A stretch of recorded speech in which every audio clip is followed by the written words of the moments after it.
بسم اللہ الرحمن الرحیم۔ آج کا سبق نمبر 8، عورت کے ذمے شوہر کے حقوق۔ عورت کے ذمے شوہر کے حقوق۔ نمبر 1، ہر جائز کام میں اس کی اطاعت اور فرما برداری کرنا۔ کس کے؟ شوہر کے۔ عورت کو چاہیے کہ ہر جائز کام میں اس کا حکم ماننا، اس کی فرما برداری کرنا ضروری ہے، لازمی ہے۔ نمبر 2، شوہر کی مالی حیثیت سے زیادہ خرچ کا مطالبہ نہیں کرنا چاہیے، جتنی کمائی ہے اتنا ہی اس سے مطالبہ کرنا چاہیے۔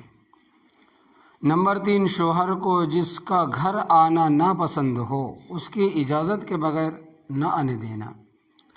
نمبر 4، اس کی اجازت کے بغیر اس کا مال کسی کو نہ دینا، چاہے وہ گھر کی ایک سوئی ہی کیوں نہ ہو۔ نمبر 5، اس کی اجازت کے بغیر نفل نماز نہ پڑھنا اور نہ نفل روزہ رکھنا۔ اجازت لے لیں تو روزہ رکھے، مگر فرض نمازوں میں پوچھنے کی ضرورت نہیں ہے، یہ ہے نفل نماز، نفل روزہ۔ نمبر 6، شوہر اگر ہم بستری کے لیے بلائے اور کوئی شرعی عذر نہ ہو، کوئی مجبوری نہ ہو، بیماری نہ ہو، حیض و نفاس کی حالت میں نہ ہو، کچھ اور چیزیں ہیں جو آپ کے لیے مجبوری ہے، شوہر اگر ہم بستری کے لیے بلائے اور کوئی شرعی عذر نہ ہو تو اس سے انکار نہیں کرنا۔ نمبر 7، شوہر کو غربت یا بدصورتی کی وجہ سے حقیر نہیں سمجھنا کہ میرا شوہر غریب ہے یا میرا شوہر کالا ہے، گڈھا ہے، چھوٹا ہے، موٹا ہے، پتلا ہے، دبلا ہے، تو بدصورتی کی وجہ سے یا غربت کی وجہ سے اس کو حقیر نہیں سمجھنا۔ یہ حقوق میں شامل ہے، جیسے بھی ہے وہ آپ کے شوہر ہے، اللہ تبارک و تعالیٰ نے آپ کی تقدیر میں ڈال دیا ہے۔ نمبر 8، اگر شوہر میں شریعت کے خلاف کوئی چیز دیکھے تو ادب سے منع کرنا۔ سنت کو چھوڑ رہا ہو، کوئی غلط کام کر رہا ہو، داڑھی منڈرا رہا ہو، تو ان سب ساری چیزوں کو منع کرنا، مگر ادب سے۔ نمبر 9، شوہر کا نام لے کر نہ پکارنا۔ محبت سے پکاریں آپ، اجی، یا کچھ نام رکھ دیں محبت سے، وہ لے کر پکاریں۔ جیسے آپ اپنے بیٹوں کو پکارتے ارے ترے، تو ایسے نام لے کر نہیں پکارنا، عزت کے ساتھ۔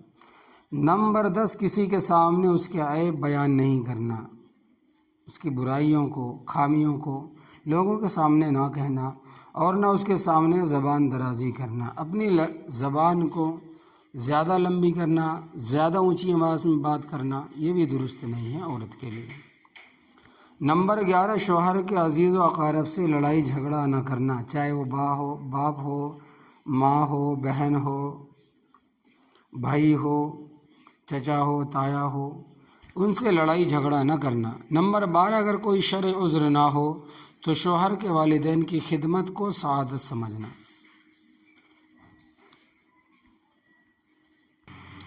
نمبر 12،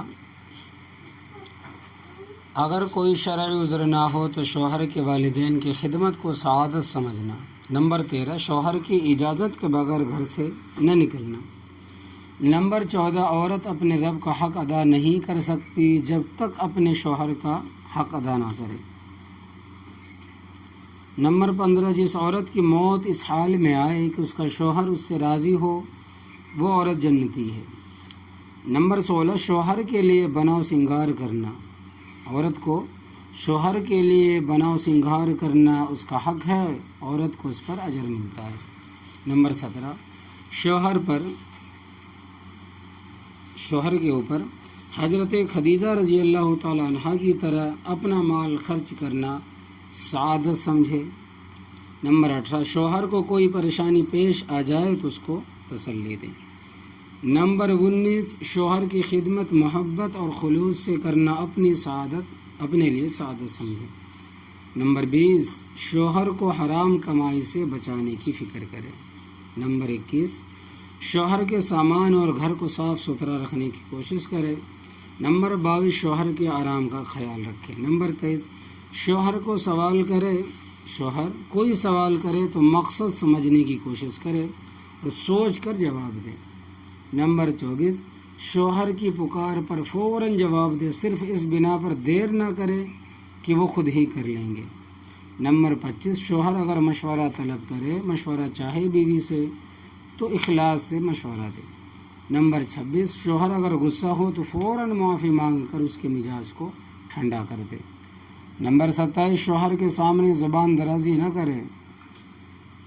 گھر کا کام کاج کرنا، سلیقہ اور حسن تدبیر سے کام کرنے والی عورت گھر کے ہر فرد کے دل میں محبوب بن جاتی ہے، جبکہ کام چوری عورت میں بہت بڑا عیب ہے۔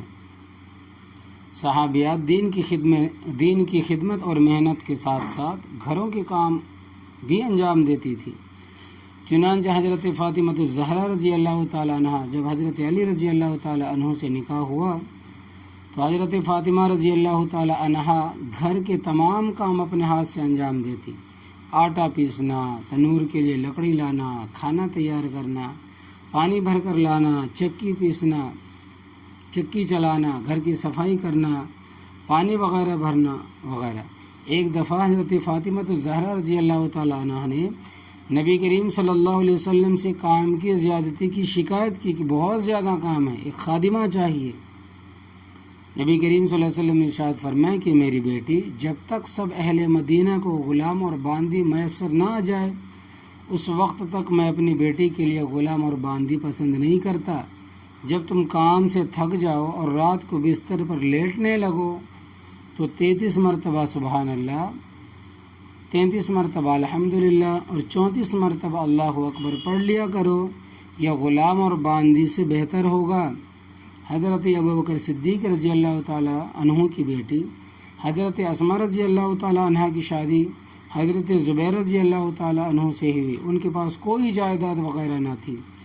حضرت اسماء رضی اللہ تعالیٰ عنہ ان کے گھوڑے کو خود پانی پلاتی، لمبی مسافت طے کر کے کھجور کی گٹھریاں لاتی اور پیس کر اونٹ کو کھلاتی اور گھر کے تمام کام خود کرتی تھی۔ پھر حضرت ابوبکر صدیق رضی اللہ تعالیٰ عنہ نے ان کو ایک خادمہ دی جس سے ان کے کاموں میں آسانی ہو گئی۔ عورت گھر میں جو کام بھی انجام دیتی ہے ان سب پر اجر لکھا جاتا ہے، چاہے وہ کپڑے دھونے کے کام ہو، جھاڑو پوچھا لگانے کا کام ہو، بچے کی پرورش کا کام ہو، ہر ایک چیز پر کھانا بنائے، دل سے بنائے، اخلاص سے بنائے۔ فرماتے ہیں کہ ان پر بھی ان کو نفل پڑھنے کا ثواب ملتا ہے۔ اللہ عمل کی توفیق عطا فرمائے، آمین یا رب العالمین۔